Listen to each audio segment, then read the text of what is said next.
السلام عليكم اخوان، كي دايرين؟ صافا مزيان. اليوم جيت نكمل لكم القصه ديال السحر اللي كانت داز في الفيديو اللي حطيته قبل. بقينا المره اللي فاتت فاش دينا ساره للسبيطار. المهم، فاش فاقت ساره كانت لاباس عليها ظاهريا، ولكن الجو كامل كان ثقيل. ما هو باها كانوا حداها كيبكيو، هي كتقلب بعينيها كتسوى على شنو وقع، كيفاش وصلت لهاد الحاله. كتشوف فيا وكتحاول تهضر عادي، ولكن كان باين باللي شي حاجه ماشي طبيعيه. هادشي اثر فيا بزاف، ولكن تماسكت، ما بغيتش نبين ليها الخوف اللي كان داخلي. هي لحظات النظرات ديالنا كاملين، وبغات تعرف علاش كنشوفو فيها بهاد الطريقه، حيت هي ما عارفاش، مازال ما عارفه شنو كاين. رجعتها لداك النهار اللي كانت كتهضر معايا في التليفون، بغيت نفكرها. قلت لها واش عقلتي على فاش كنا كنهضروا اخر مره؟ قالت لي قلت له واش ما عقلتيش شنو زعما فاش تقطع التليفون ما بقات كتجاوبني قبل ما يديوها للسبيطار في ديك الليله. قالت لي هي راه غير نعست مره واحده، يعني بحال غير طفات الضو هكا وداها النعاس وصافي، يعني ما بقاتش عاقله على شنو طرا. يعني بحال غير نعاس مفاجئ وفجاه وهي تسكت. انا بغيت نجرب نشوف شنو واش داكشي بصح زعما ديال الساحر، ولا غير شي حاجات ماشي طبيعيه، ولا اللي بغى يكون. المهم جبت ليها المصحف وبغيت غير نحاول تقرا شويه باش تهدأ، ولكن اللي وقع كان غريب بزاف. فجأة ولات كتغوت وكتبعدني وكتعطيني ردود قاسيه، ماشي ديالها، يعني ماشي من الطبيعه ديالها تهضر بديك الطريقه. وصافي ولات كترفض الوجود ديالي، تقول لي سير ما بقيتش كنحملك، ما بغيتكش ما بغيتيني، زاد في هذا الشيء. والمهم هادشي اللي طرا في داك من بعد المصحف هو اللي زاد عقد الامور. يعني كانت كتقول ما كتسمعش بعض الكلمات، ولكن كتسمع كلمات اخرى بوضوح، بحال السمع ديالها كيتبدل على حسب شكون كيهضر شنو كيتقال. امها تزاد تخافت، وباها بقى غير مصدوم، ما فهم والو حتى هو. حتى انا براسي بقيت تالف، ما عرفت شنو خصنا نديرو. صافي مشيت عند باها، قلت لها راه خصك تجيب لها شي فقي اخر، هادشي راه ماشي طبيعي. وخرجت من عندهم وانا مقلق ما مرتاحش. صافي مشيت للدار وراسي عامر، وهذا الشيء كامل كيدور في مخي، يعني اللي طرا. تنقول شنو زعما، ما انا براسي ما عرفتش شنو خصني ندير من بعد هذا الشيء اللي طرا. المهم فاش دخلت لبيتي تزادت عندي علامات استغراب، حيت حتى حاجه بسيطه بحال التيشيرت كنت مثلا كنخليه فوق الفراش. أه كنخلي شي كاس حدا شي بلاصه، شي حاجه في شي بلاصه ما كنلقاهاش. يعني كان احساس غريب، بحال شي واحد كيتحرك معاك في الدار واخا راه ما كاين والو. صافي مشيت جا الليل، نعست بالصدفه عادي، بقيت شاد التليفون تداني النعاس. ولكن ما كانش واحد النعسه عاديه.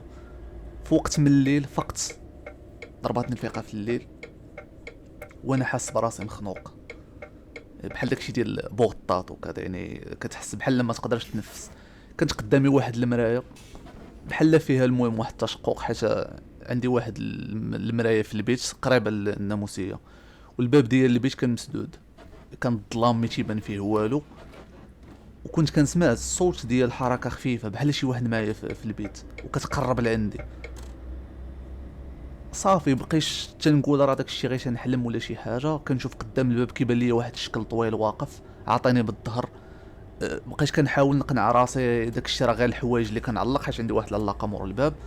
ولكن الاحساس ديالي كان كيقول العكس، حيت هادشي ماشي حوايج.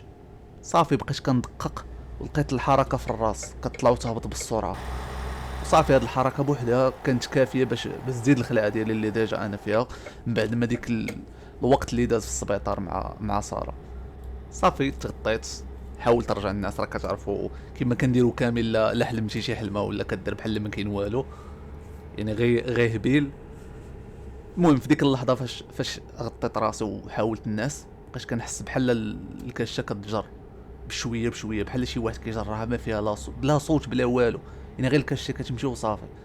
حاولت نقاوم زعما نردها لعندي غير هكا بشويه بالفنون، ما قدرتش، حتى التحيد كامل وطاح في الارض. صافي فاش طاحت لك الشنط بالزربه بغيت نشعل الضوء، ولكن ما تشعلش. حسيت بالهواء بارد مورايا، بحال شي فهمتي، بحال شي واحد كيتنفس لك في العنق ديالك من اللور. صافي قلت شويه الادعيه اللي كنت حافظ، بديت كنقرا في قلبي باش نتماسك. ما بغيتش ندور مورايا، فهمتي يعني؟ لا راه كتعرفوا كتحس بشي حاجه مور، ما كتبغيش تدور تشوف تكتشف شنو كاين تما. صافي قلت في راسي غادي نهرب غير للباب نحلها ونزيد. صافي جريت للباب، حسيت براسي صدمت في شي حاجه صلبه، بحال شي بنادم ولا شي لعبه، بحال صدمت على شي لعبه. طحت طحت في الارض، ولكن واخا هكاك يعني بقوه ديك الخلعه تخرجت دغيا.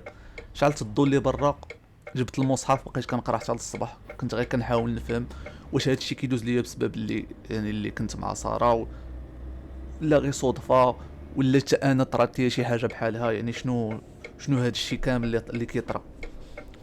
في وسط هاد التفكير اتصل بيا الاب ديال ساره وطلب مني نمشي عندهم. مشيت وانا طالع في الدروج سمعت الصوت ديال الغوات من الداخل، يعني كلشي كيغوت للداخل. دخلت لقيت باها وجهه مبدل، مخلوع، كلامه كان واضح. ساره ما بقاتش هي ساره، كاين شي حاجه ماشي هي هذيك. صافي حتى انا زدت خلعت من بعد ديك اللي دوزت. كملت مشيت دخلت كنشوف ساره، وزاد الامر رعب ملي وقفت قدام، يعني قدامها كنشوف داك الموقف كيخليك تشك في كل شيء. حيت تخيلوا انني منين دخلت يعني للدار، شفت ساره مشات للحمام. فاش قلت لباه راه هي راه مشات للحمام، يعني راه كتحرك وكذا. قال لي كيفاش يا ولدي ما جيتو بحال انا غير تنتفلى. قال لي راه ساره، قال لي راه ناعسه في الفوق، يعني قال لي اصلا يعني الحاله الصحيه ديالها ما كتسمحلهاش بانها تنوض وتتحرك بوحدها. وانا تنقول ما يمكنش، كيفاش؟ واش انا يلا شايفها وهو تيقول لي لا راه ما كاين حتى شي واحد، راه واقيلا غير جاب لك الله. صافي طلعني للبيت عندها. كانت جالسه حداها امها باش تيقن. قال لي اجي تشوف بعينك. فاش طلعت لقيت ساره باقا ناعسه في الناموسيه وحداها امها. انا صافي بديت كيجيب الله، بديت تنقول واش بديت كنحماق، واش بدا تيدخلني الهبال. كيفاش هذا الشيء؟ واش انا شفت داك الشيء بعيني نيشان؟ ويعني داك الشيء اللي كتشوف ما بقيتيش كتثق فيه؟ واش داك الشيء اللي كتشوف هو اللي كاين ولا غير كتخايل؟ في واحد اللحظه ساره فاقت، غير هكاك فاقت، غير يعني فجأة فاقت بدون اي سبب. دخلت في واحد الحاله اللي صعيبه بزاف، كتهرس، كتنتف في شعرها. امها كانت كتحاول تشدها ولاني ما قدراتش. جيت حتى انا نشدها والو، حاولنا نوقفوا الامر ولكن في لحظه واحده وقع اللي ما كنتمناش يتعاود قدامي نهائيا.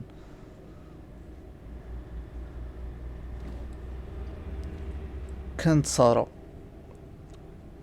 قريب لها واحد الموس اللي كانت ما كتقشر لها به الفواكه اللي كانت حاطه حداها. في دقيقه نط ساره كتجري للموس، شداتو، انا نطينا كنجري باش نحيدها. حطات الموس حدا عنقها، دوزات عليه، داك الدم ديالها طرش لي على وجهي. ومن بعد هادشي اللي طرا، هذه كانت غير البدايه، ما كانش النهايه. وغادي نكمل لكم في فيديو جاي ان شاء الله، وبحال ديما تهلاو.